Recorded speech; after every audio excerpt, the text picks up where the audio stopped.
नमस्कार मित्रों। सिंह राशि वालों, इस सप्ताह 13 जुलाई से लेकर 19 जुलाई के बीच में हम क्या देख रहे हैं कि सूर्य का जो है राशि परिवर्तन हो रहा है। सूर्य इस वक्त आपके लाभ भाव में है और ये मूव करके जो है आपके 12वें घर में कर्क राशि के अंदर आ जाएंगे, बृहस्पति के साथ आ जाएंगे।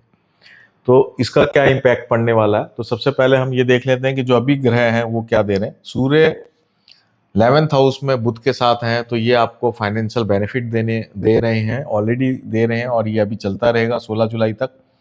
और आपको सूर्य देव जो है कॉन्फिडेंट भी दे रहे हैं, है ना, एक मजबूती भी दे रहे हैं। लेकिन जैसे ही सूर्य बृहस्पति के साथ आ जाएंगे तो कोई ना कोई लंबी दूरी की यात्राओं को इंडिकेट करते हैं। आप कुछ चेंज करना चाहते हैं, जॉब चेंज करना चाहते हैं, तो उसकी संभावनाओं को भी बड़ा मजबूत करते हैं। मंगल 10th हाउस में आपकी मान मर्यादा प्रतिष्ठा को बहुत तेजी से इम्प्रूव कर रहा है। आपका जो सर्कल है, कार्य क्षेत्र है, वहाँ पे आप जो है अपनी एक आइडेंटिटी बना पा रहे हैं, अपना एक पोजीशनिंग कर पा रहे हैं। ये बहुत ही अच्छा कॉम्बिनेशन आपको ये मिल रहा है पूरा सप्ताह के सप्ताह। शनि जो है आपके 8th हाउस में, हेल्थ पे ध्यान देने की बहुत ज़रूरत है। शनि मंगल को भी देख रहा है, तो आप ओवर बर्डन रहेंगे, काम बहुत ज़्यादा रहेगा, भागा दौड़ी बहुत रहेगी, ट्रैवलिंग भी बहुत रहेगी और आपको ओवरऑल प्रतिष्ठा में कोई कमी नहीं आने वाली। आपके काम में कोई उंगली नहीं उठाएगा, बल्कि आपको अप्रिशिएट करेगा कि आप बहुत अच्छा काम कर रहे हैं। लेकिन ये मेहनत भी बहुत करा देगा, इसलिए आपको अपने हेल्थ पे विशेष ध्यान देने वाली बात है। ये मैं आपसे बात कहना चाहता हूँ। राहु 11th हाउस में है और ये शुरुआत में सूर्य को देखेगा, बुध को भी देख रहा है। तो बुध आपका सेकंड लॉर्ड है और लाभेश है। जब फाइनेंशियल डिसीजंस लेने की बात हो तो आपको इस सप्ताह बहुत ध्यान से लेना पड़ेगा, या आप किसी एक्सपीरियंस व्यक्ति से राय मशूरा लेके ही, या किसी बुजुर्ग व्यक्ति से राय मशूरा लेके ही फाइनेंशियल मैटर के अंदर आप डिसीजन लीजिएगा। कोई एग्रीमेंट अगर आप कर रहे हैं, कोई प्रॉपर्टी का एग्रीमेंट कर रहे हैं, या कोई गाड़ी वगैरह खरीद रहे हैं, तो वहाँ भी आप बहुत ध्यान रखिएगा। इतना आसान नहीं है, कुछ बात में उलझ सकते हैं या आगे जाके प्रॉब्लम आ सकती है। मान लो अभी हम कोई बात छोड़ देते हैं कि यार उसको बाद में देख लेंगे, पता चले कि वो जो बाद में देखने वाली बात है वही भी इतनी बड़ी हो गई है कि आप मुसीबत में आ जाए। तो इसलिए फाइनेंशियल मैटर वाले सारे मैटर्स को आप ध्यान रखिएगा। शुक्र केतु आपके लगन में है, तो ये कार्य क्षमता को इंक्रीज कर रहे हैं, लेकिन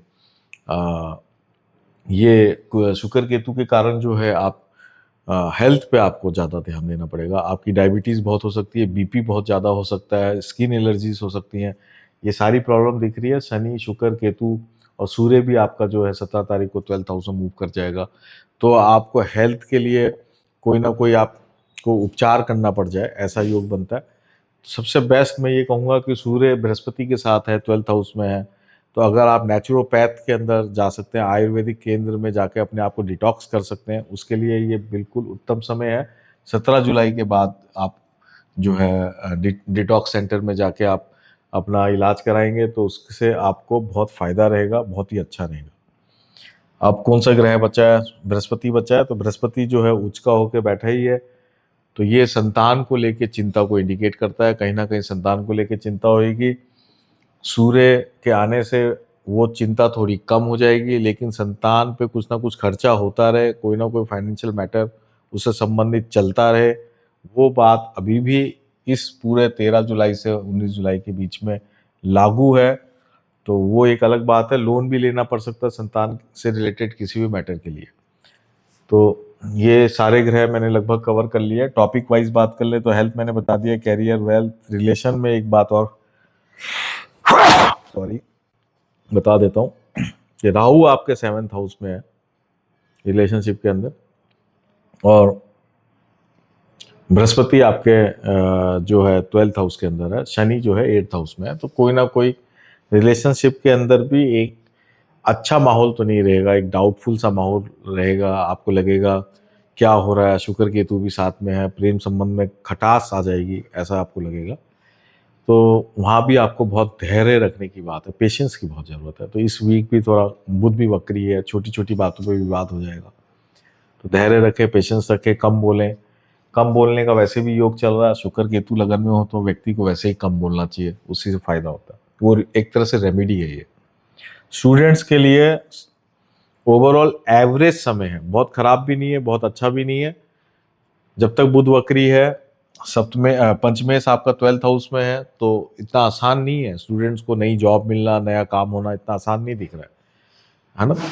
तो फिर भी जो दूर की जॉब है, डिस्टेंस की जॉब है, विदेश से रिलेटेड कोई काम है, विदेश जाना चाहते हैं, उन सब में संभावनाएं अच्छी हैं। बुध जब मार्गी हो जाएगा तो संभावनाएं और भी अच्छी हो जाएंगी।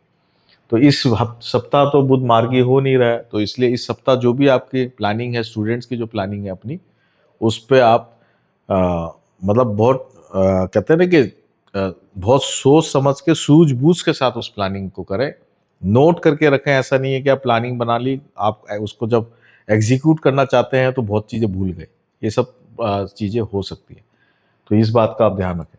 स्पिरिचुअल रेमेडी के लिए मैं आपको ये बात बताऊंगा कि स्पिरिचुअल रेमेडी के लिए ओवरऑल जो मैंने मासिक राशिफल का जो वीडियो बनाया हुआ है, जुलाई के महीने का मंथली हॉरोस्कोप जो है, उसमें जो मैंने आपको रेमेडी बताई है, उस रेमेडी को आप करें। वो रेमेडी जो है पूरे महीने आप करेंगे तो उसका आपको बहुत ज़्यादा अच्छा रिजल्ट आपको मिलेगा, उसको आप करें। तो दोस्तों, ये था सिंह राशि वालों का साप्ताहिक राशिफल। उम्मीद है कि आप इस सप्ताह जो है शानदार आप कर पाएंगे, अच्छा आप कर पाएंगे। और मेरा एक व्हाट्सएप चैनल भी है, उसको भी आप जरूर ज्वाइन करें। आप सबको मैं बहुत बहुत धन्यवाद देता हूँ। नमस्कार।